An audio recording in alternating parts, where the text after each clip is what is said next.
We're happy today to have with us Merle Dech. Merle Dech is a fantastic Toledo attorney. He's been an attorney for over 30 years. His reputation is one of the absolute top criminal defense attorneys in Northwestern Ohio. He's the type of guy that everybody who knows him in the court system and just in general, anybody who's met Merle likes Merle. He has some great stories, some neat hobbies, and I was just in a trial with him with co-defendants, and I got to see him in action for the first time. And if I ever have criminal charges against me, hopefully not, he's one of the few attorneys in town that I would be thrilled to have represent me. So Merle, thanks for being here today. Well, thank you for having me, Chuck. It's great to be here. Merle, I want to start out with just tell the ladies and gentlemen about what you do, and we'll talk about in general, and then what I want to do is get to some of your stories and some of your history, because I think that's something that makes you very different and very intriguing, because I think you're probably one of the 2 or 3 most interesting attorneys in town. Well, thank you very much. I represent the criminally accused in both state and federal courts. A lot of my practice is with indigent defendants in the Lucas County Common Pleas Court. I also travel a lot to the Hancock County Common Pleas Court, the Wood County Common Pleas Court, and today I had another court call me today. I also practice in the United States District Court, and a majority of my practice is representing those who cannot afford counsel. And part of me goes back to when I was much younger. My father, who was a chaplain in the military, told me that those who need justice the most can afford it the least, and I really take that with my clients. I work very hard for my clients. I try a number of cases before juries and also before courts. This past year, I had 6 jury trials, including the 2-week trial that you and I were involved in. And since the start of the pandemic in spring of 2020, I've tried 14 jury trials and 1 court trial, and that court trial was a 2-week aggravated murder trial. So that's basically my practice. As I like to say, if you come to me for a divorce, you'll remain married and you'll pick up 3 new kids. So I don't play with anything but criminal law. One of the interesting things about your practice is you have the reputation that the judges call you when they have a problem. They have some guy who may be considered extremely difficult or a very serious charge, or they've gone through 3 attorneys already. So the cases you get are the more difficult, perhaps non-friendly clients. Maybe you could talk about that. Well, sure. I've had a few judges refer to me as a crazy client whisperer. I do deal with people who have had prior counsel problems. I've been as high as the 6th lawyer for a defendant, and in fact, that defendant, we went to trial and he was found not guilty, which I'll tell that one in a better war story because that's really bizarre. But that's really what I do. I come in, the courts call me and ask me if I can come on board and take care of a matter. And I do it, and I think a lot of it as to how I get along with the so-called difficult clients is it goes back to my upbringing in the military. I grew up on Army bases, and I think it was Colin Powell who said that the military was the first equal opportunity program from the government, and I lived it, and I got to deal with people throughout different cross-sections of the community, and I think I've advanced that into my law practice. So let's talk about representative cases. I mean, obviously, I know you've handled all the typical misdemeanor traffic stuff and everything, but from a felony level, what are all the different types of cases that you've been involved in? Aggravated murders, capital murder cases, murders, rapes, kidnappings, aggravated robberies, aggravated burglaries, I had one judge once say, well, I don't give you something easy because I'm wasting your talent. So a majority of my cases are very serious offenses, or if it's not a serious offense, it's a case where the defendant and counsel have had a breakdown in a relationship, and they call me in and ask me to take over and handle the matter. 99.9% of attorneys have never dealt with a murder or a death case. Maybe could you give the people listening a little bit of insight how your mindset and how you deal with a case like that? Well, you really have to compartmentalize in life, and that's what I do a lot. Do I take work home?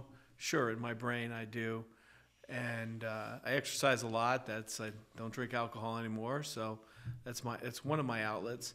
But what I do is, if it's a homicide case, if it's an aggravated murder, and if it's a capital case, especially in the capital cases, you really have to dig in, because the government is going for the ultimate penalty, and that is taking a person's life. So when you get involved in a capital case, the first thing you got to find out, if you're lead counsel, is what's known as co-counsel, and that's all on a list from the Ohio Supreme Court, from the Rule 20 Committee. And if you're co-counsel, then you also have to work with your lead counsel, and then you really have to put together a team of experts. You have to find a psychologist, maybe a forensic psychologist. You have to find experts as it relates to DNA, if there's DNA in the case.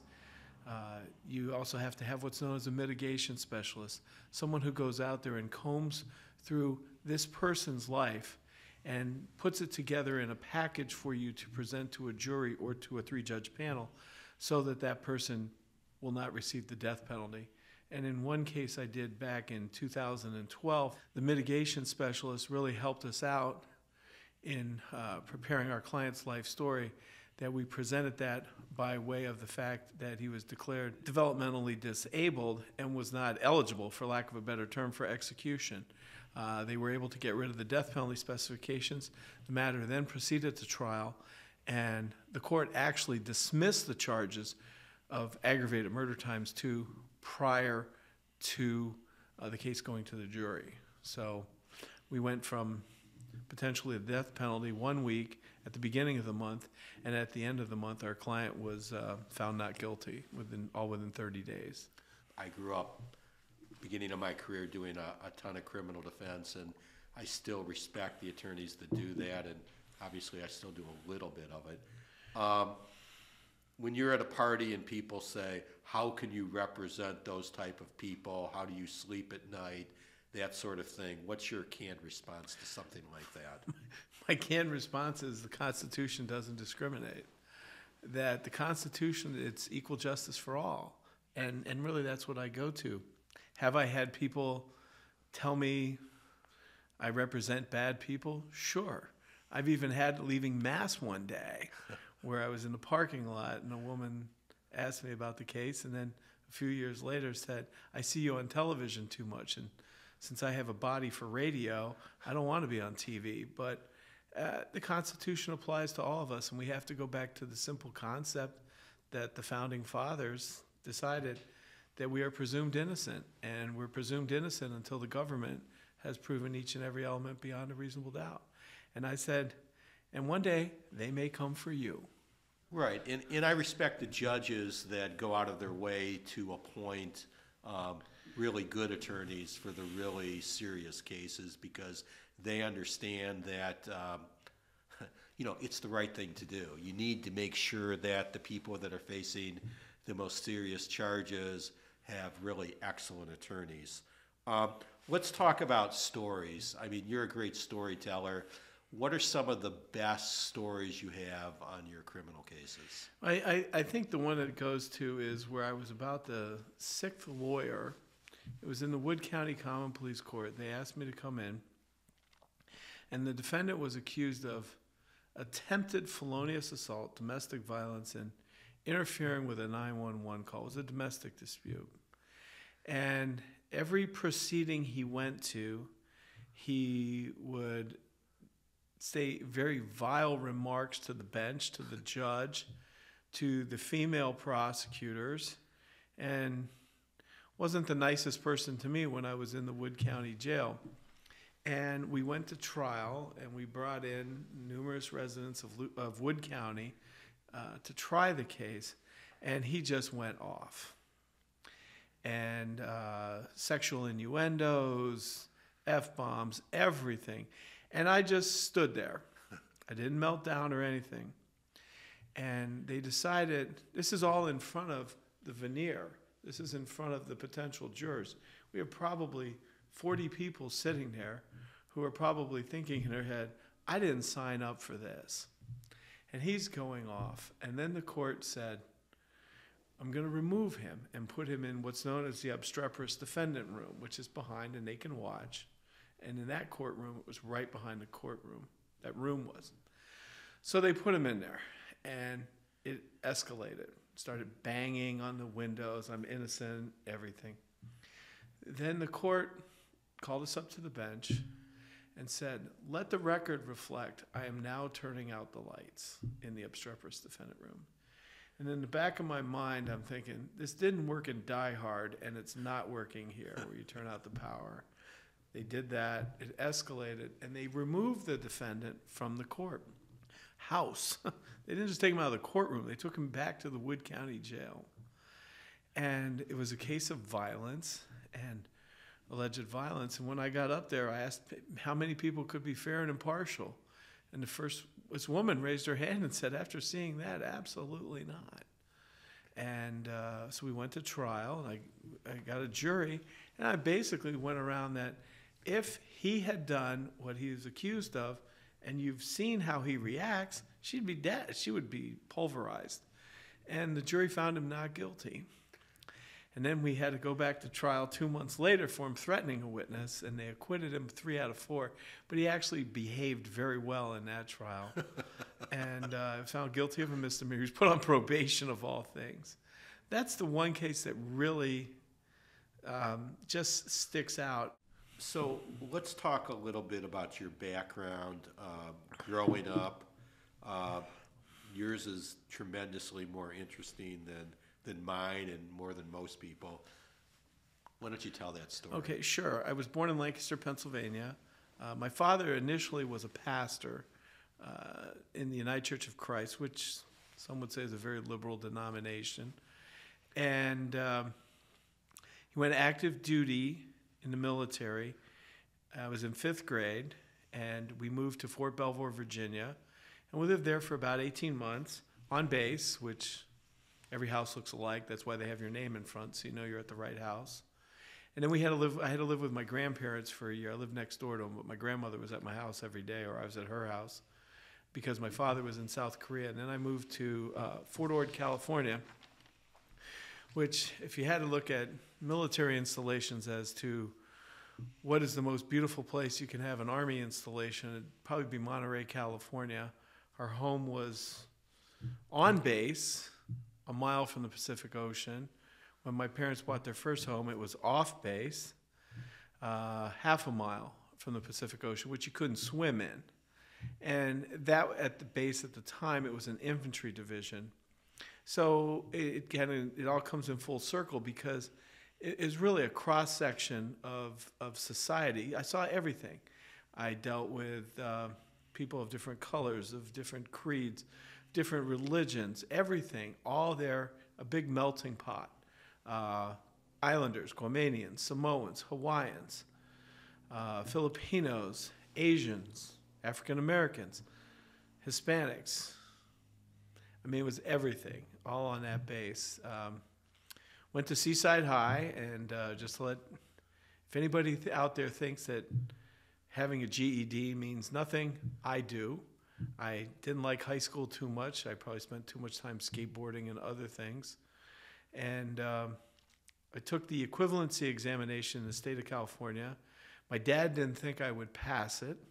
I did, and he let me get out of school with my equivalency degree in 11th grade, which was nice because that was in May of 1978. And in July of 78, we moved to Washington, D.C. My dad was there for a year, and typically in the military, as soon as you meet somebody, you're moving.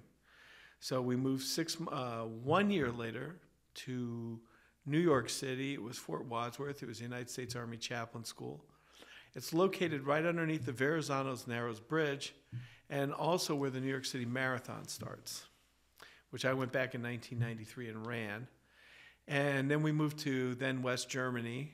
My father was at a military depot, large ammunition depot. God knows what they had back there. I'm sure missiles of some sort. It's when the Soviet Union was big. And I went to college at the University of Maryland, Munich, which was on an old Kaserne. And of course, the college lore was, wow, it was SS headquarters or, something like that.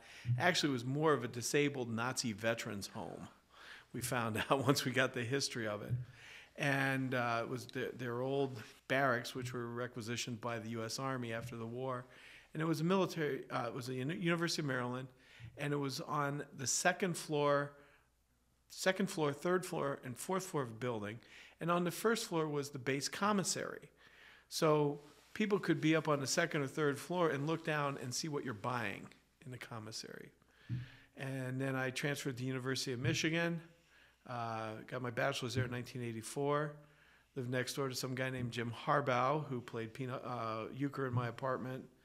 Really nice guy, pretty high-strung then too. I lived in the Michigan area for 4 years.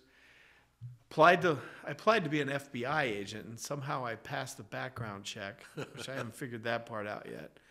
And they told me to go back to school, so I applied to law school. Toledo offered me a full scholarship, which I lost after first year grades. And I stayed here, and I've just dug it out ever since then. I mean, this area, it's a city that takes a lot of hard hits, but where else do you have a world-class art museum, a great opera, an orchestra, and really one hell of a legal community? Because I had a case once, a death penalty case, and the prosecutor said to me, Toledo's legal community is of such a size that if you upset someone, you want to cause a scab and not a scar. And I think we really live that. And it's a very gentleman community here, and I really appreciate that. I mean, you see a judge on the street, you talk to him. I went to law school with a lot of them. I know you did too. So that's my background. I'm married. I have a 27-year-old daughter. Who knows more judges than most lawyers do. So, yeah. So let's talk the story. I love the story where you used to work for the Rolling Stones. Yes. When I went to the University of Maryland, Munich, tour promoters that would come into Munich. And Munich it's like Chicago. It's a major city. And all the big bands, with the exception of Pink Floyd in 1981, would go to Munich. And they would come on base, and they would hire us as crew, which meant sometimes you had to skip school. And, you had to be kind to certain people to get the good gigs. So we would do a bunch of different gigs. I did the Grateful Dead. I did Santana. I worked Queen. I stood back there, and they told me the only person who could go in the room was the guitar tech and some guy named Brian May. They pointed him out to me. And I saw Freddie Mercury, and his teeth were that big. They were huge. But the big thing was the Rolling Stones. And the Rolling Stones came into Munich for 2 concerts in June of 1982. And you didn't have cranes to get stuff up to the top. You had a lot of chains, a lot of pulleys, and we got it up there, the speakers. And then on concert day, Jay Giles opened up. Then they had a German, they were great. You had Peter Maffay, who was a German guy. He got booed off the stage, and then the Rolling Stones come on. And you're standing 5 feet from Mick Jagger, and everyone's like, oh, wow, did you talk to Mick Jagger? Did you talk to Keith Richards? No. That's like if you see the Queen of England, or the King. I guess he's a king now. You see the King of England, you can't just walk up, hey, Chuck, man, how's it going? You couldn't walk up and talk to Mick because you had 2 big guys right around him. There's pictures of me on stage, and we put the stage up. We helped move all the stuff out. We helped the techs out. Then we provided security, and then we literally tore it down. And it's a series of pipes and metal pipes, and we put them all in a truck and sent them on their merry way. Maybe describe how you looked a little different then than now. Well, I can kind of tie that into my legal career.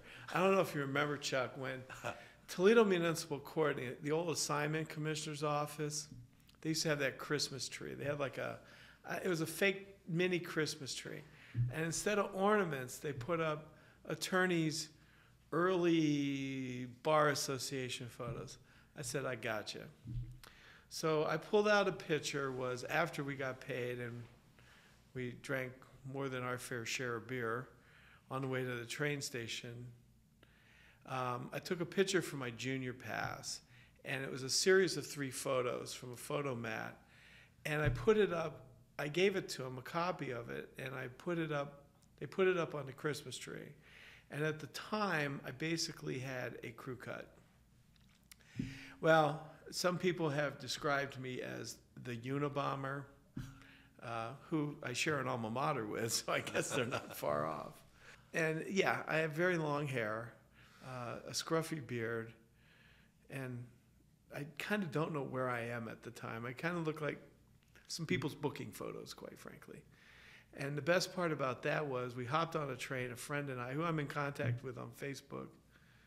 His claim to fame was he helped Mick Jagger out of a cherry picker at the concert. And he's like, he got to like shake hands with Mick Jagger. That was pretty cool. He and I were woken up in Saarbrücken. And Saarbrücken is the frontier city to France. We had missed both of our stops. His parents, we stood his parents up, and we stood up my dad at different train stations. And the only reason we got woken up is they asked for our passports, and we didn't know where the heck we were. But yeah, I look a little different. Actually, I look a lot different. People freak out on it, but it was all fun and games. So let's talk about your hobbies. So those of us that know you, you're kind of a big guy. Yeah, I'm very well nourished. And I'm a very big guy. I mean, I played rugby for a few years. I was president of the Toledo Rugby Club about 20 years ago. Played soccer in high school before it was cool. And I played a little adult league soccer, but I always was a runner. I used to be actually very thin. I like to run, and I do triathlons, and I have finished 3 Ironman triathlons and an additional triathlon, which is of Ironman distance, which is 140 miles. You swim 2.4 miles. You get, I wear a wetsuit just to help me out. And then you cycle 112 miles or 116 in Chattanooga. And then for dessert, you run a marathon or run a marathon. So you've done how many full triathlons? I've done 4 fulls, finished 4 fulls. And how many marathons have you done? Including the 4 Ironman numbers and some 50-kilometer runs, which are 31 miles, 59. And that goes back to when I was 18. In an average week, let's say in the past year, how many hours of exercise are you doing? When I'm training for a marathon, this year I've been hurt a lot. So I'm going to go 2 years ago. I'm exercising 15 to 18 hours a week. It's a really good stress relief. I mean, I'll be honest, I started drinking when I was 13. I mean, the military promotes alcohol. It did. I don't know if it does anymore. And living in Germany didn't help my liver. And I quit drinking right after the not guilty that we had in 2012 on the death case. So I really needed more of an outlet, just to burn steam off. So I cycle and... You had an extra 10 hours a week. Right? I had an extra 10 hours, exactly, exactly. And why not get a headache a different way? Yeah. I mean, so yeah, I run in the morning, and I've scared a few people. And when I cycle, we usually start out or if I don't ride from home, I'm in the south side of town, we meet out like at the Fort Meigs Battleground Visitors Center, and we ride the rail trail, or we ride out to Napoleon and back. I'm home in the afternoon. And then the swims, Olander's got some distance, but the water quality is not that good. I prefer the water quality at the quarry in Sylvania, but it's a shorter distance to swim, but the water is better. And I swim at the Fort Meigs pool. Probably be there at 8 o'clock tonight. So, Merle, thank you for being with us today. Well, thank you. I've enjoyed the stories. I think Our listeners will enjoy the stories too. And hopefully nobody will ever need Merle's services. But if you ever have a family member that has some sort of serious criminal charge, Merle's phone number should be at the top of your list. Thanks for being here, Merle. Well, thank you. And in closing, when I had a representative guy in a capital case, family said, if we get in trouble, we're going to call you. They were older people, and I said, well, if you need me, you're in real trouble. So, but thank you very much for having me, and it's been a pleasure. I've known you for, God, since I was I think it was before I was a lawyer. Absolutely. Okay, well, thank you very Thanks. much.